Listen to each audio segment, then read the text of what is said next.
Hello, नमस्कार सर्वांना. सर्वप्रथम श्री स्वामी समर्थ. आत्ताचे वाजले आहेत संध्याकाळचे, म्हणजे सायंकाळ झाली 6:05. तर मी आत्ता व्हिडिओला सुरुवात केली.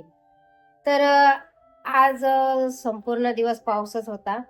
आणि दुसरी गोष्ट म्हणजे आज मी जाणार होती गणपती बघायला. म्हणजे आज गणपतीचं आगमन होतं. कुठलं आगमन होतं रे का राजेश्वर? आज गणपती कुठले येणार होते?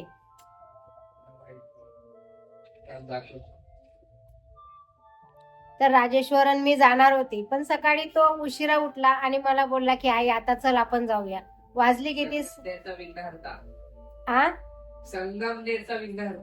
संगमनेरचा विघ्नहर्ता. आज गणपतीचं आगमन पूजा होती ना? का रे, पाठपूजन ना? आगमन होतं. तर मग तो उशिरा उठला. म्हटलं आता कुठे जायचं? तर मग म्हटलं चला जाऊ द्या, राहू द्या. पाऊस पण खूप येत होता आणि 10:30 वाजले. परत तयारी करा, मग इतक्या दूर जा, खूप उशीर होत होता. तर आता मी बनवणार आहे बटाट्याचे पराठे. तर ती रेसिपी आज मी तुमच्यासोबत शेअर करणार आहे. तर आपल्या व्हिडिओवरती कंटिन्यू राहा आणि व्हिडिओ आवडला तर चॅनलला सबस्क्राईब, लाईक आणि शेअर करा. तर चला मग रेसिपीला म्हणजेच पराठे बनवायला सुरुवात करूया. तर मी ना सर्वात आधी 2 बटाटे घेतले. 2च बटाटे भरपूर झाले, कारण मोठे मोठे बटाटे आहेत ना, तर त्याच्यामुळे 2 बटाट्यामध्ये 5-6 पराठे आरामात होतात. तर ते आधी शिलून घेते. आमच्या घरी पराठे असलेत ना की भाजीचं टेन्शन नाही. मुलांना पराठे खूप आवडतात. गोबीचे पराठे झालेत, त्याच्यानंतर असे बटाट्याचे पराठे झालेत आणि पुरणपोळ्या वगैरे. त्या दिवशी गाडी आली होती ना बटाट्याची, म्हटलं 5 किलो बटाटे घेतले ना की मग टेन्शन नाही. जास्त करून बटाटे जास्त लागतात, तर त्याच्यामुळे मग गाडी आली ना की असे 5 किलो बटाटे घेतलेत ना की आरामात जातात 15-20 दिवस. फ्रीज मध्येच ठेवते बटाटे, बाहेर काही ठेवत नाही, कारण बाहेर ठेवलेत ना तर मग बटाटे खराब होतात, त्याला लगेच कोंब येतात. मग त्याच्यामुळे ना फ्रीज मध्ये ठेवलेत ना की बटाटे चांगले राहतात आणि जास्त दिवस राहतात. मग मी फ्रीज मध्येच ठेवते.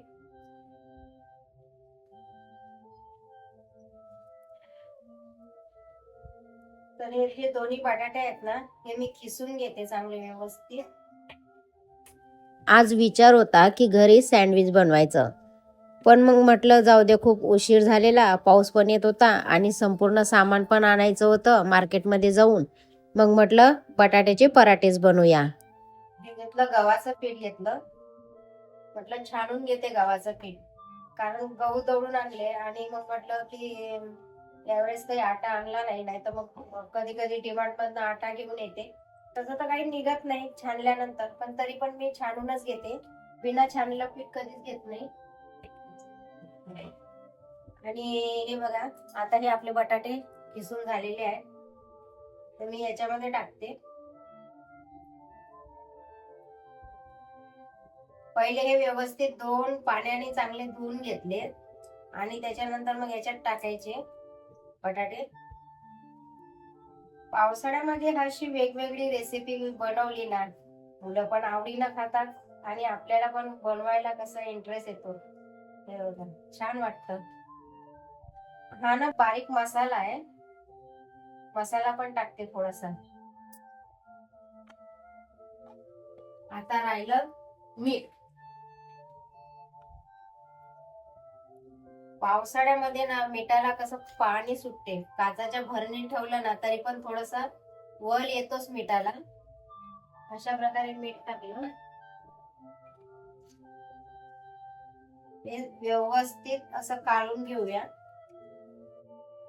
हे सर्वत्र एकत्र करायचं, एकजीव करायचं, कारण काय होतं माहितीये, मग याला ना पाणी जास्त लागत नाही, कारण बटाटे ओले असतात, त्याच्यामुळे ते एकत्र असं चांगलं मिक्स करून घ्यायचं आणि मग थोडं थोडं पाण्याचा हात लावून ते भिजवायचं. म्हणजे मग तो जो कणकीचा आटा आहे ना तो छान भिजवला जाणार पराठ्यांचा.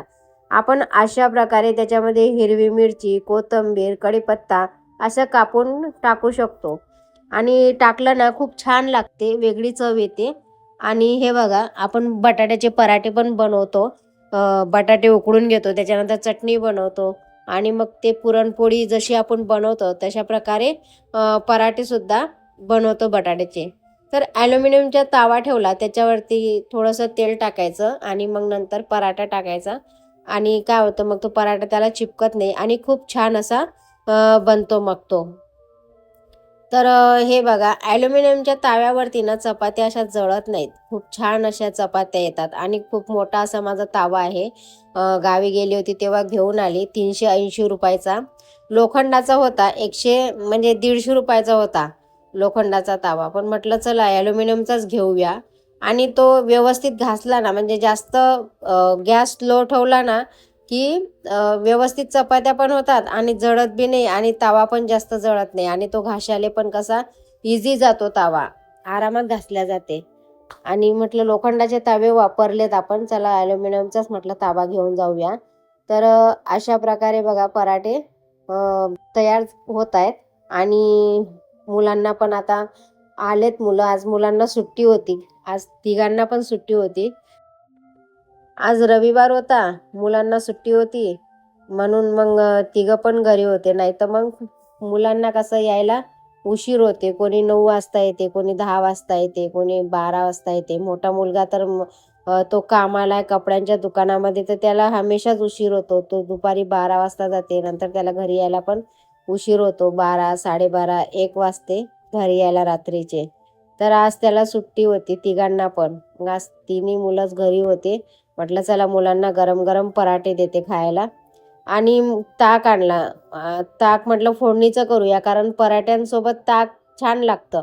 त्याच्यामध्ये थोडंसं मोहरी, लसण, जिरं आणि अख्ख्या 2-3 लाल मिरच्या घालायच्या आणि त्याच्यानंतर कढीपत्ता आणि थोडंसं चवीनुसार मीठ घालायचं. मीठ कसं गॅस बंद झाल्यानंतर मीठ टाकायचं, नाही तर मग ते ताक काय होतं ते बरोबर होत नाही, ताक कसं फाटल्यासारखं होते. आणि अशा प्रकारे मी फोडणीचं खूप छान असं ताक बनवलं आणि खूप छान लागते, तुम्ही बनवून बघा. हे झाले आपले पराठे तयार. तुम्हाला कसा वाटला आजचा व्हिडिओ मला कमेंट करून सांगा. चॅनलला सबस्क्राईब, लाईक आणि शेअर करा.